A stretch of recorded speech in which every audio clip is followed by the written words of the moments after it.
daring robberies, violent clashes, and their eventual tragic deaths. Join us as we dive into the dark and deadly story of the Dalton Gang, an indelible chapter in the history of the Wild West.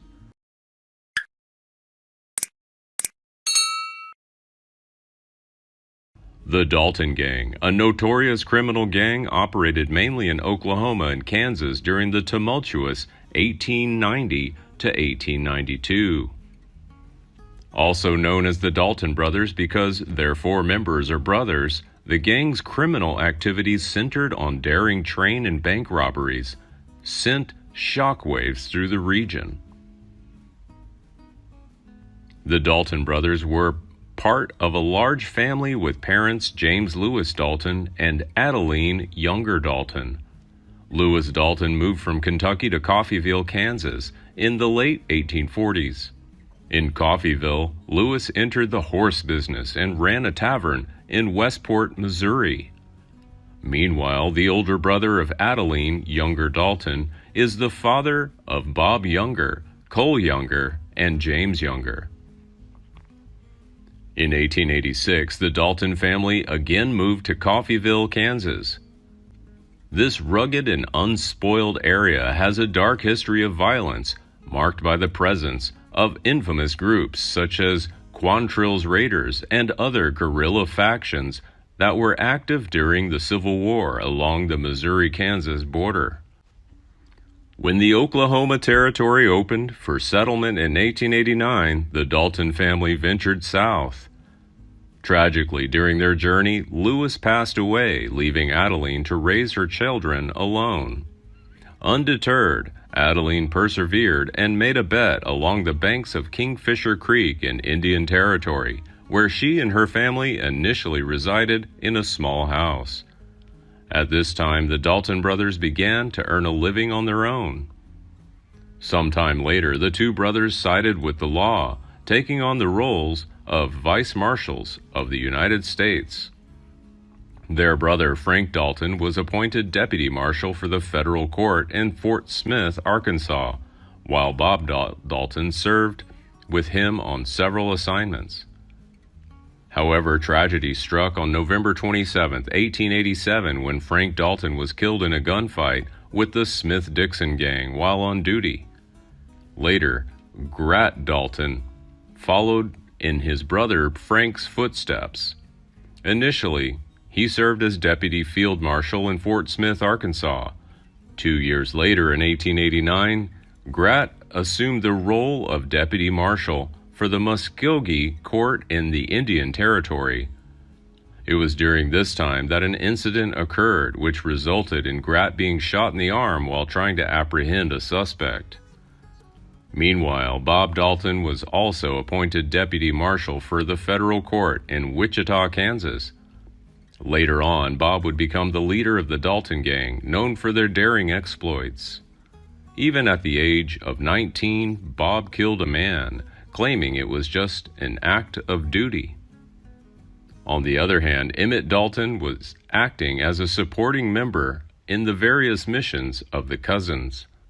While working on a farm, Emmett ran into two people, Bill Doolin and William St. Power, also known as Bill Power or Tom Evans.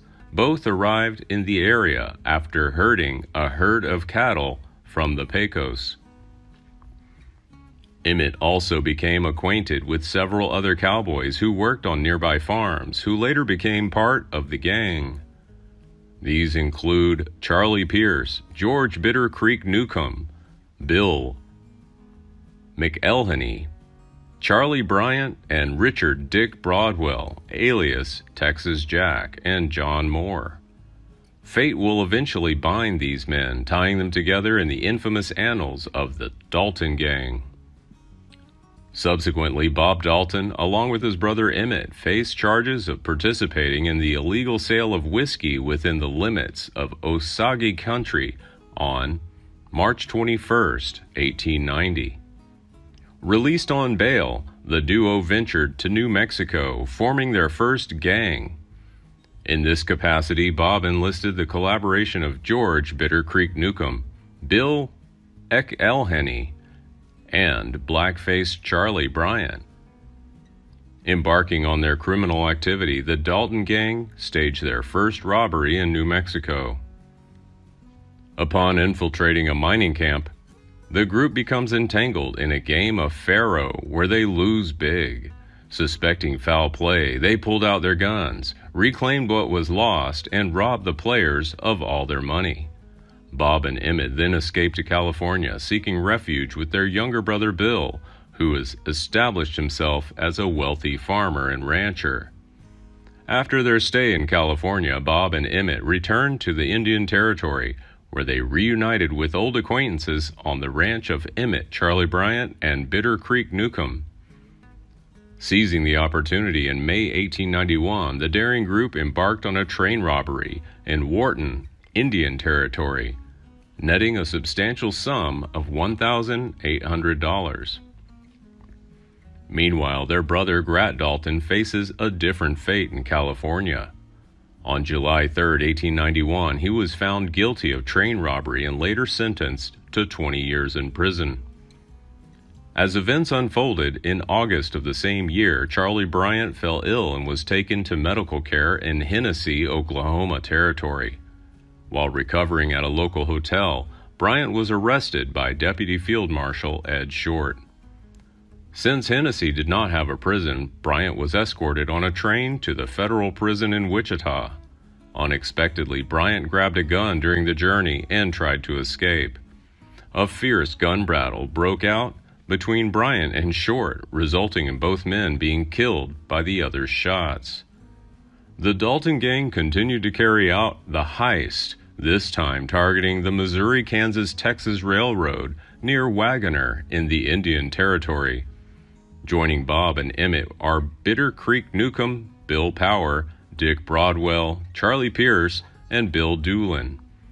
On the night of September 15, 1891, this gang intercepted and boarded the MK&T train, successfully robbing a substantial amount of money totaling $2,500. In the early days of October 1892, the Dalton brothers, Bob, Grat, and Emmett, with Bill Power and Dick Broadwell, set out on a journey to Coffeeville, Kansas. By evening, they reached the P.L. Davis Ranch, 4 miles west of Coffeeville. Camping overnight, they meticulously prepared for the events that would await them the next day. At dawn on October 5, 1892, 5 outlaws arrived at Coffeeville, timing their arrival just after 9 a.m. to blend into the bustling streets. Stopping in an alley facing the river, they dismounted and headed down the alley. Disguised with a fake beard, the party splits into 2 factions, with Grat, Power, and Broadwell entering the C.M. Condon & Co. Bank, while Bob and Emmett crossed the square to the First National Bank. While walking down the alley, they met a man named Clark, who stood just a few feet away and recognized one of them as a member of the Dalton family. Clark watched their every move intently, and when he witnessed a gun aimed at the Condon Bank cashier, he urgently shouted, "The bank is being robbed." The cry quickly spread throughout the square, warning the townspeople of a dangerous situation unfolding. Wasting no time, the local community quickly armed themselves, availed of weapons from the metal shop, and got into positions to defend the town. Initially, the Dalton brothers intended to use the 3 bankers as shields, attempting to escape through the front door.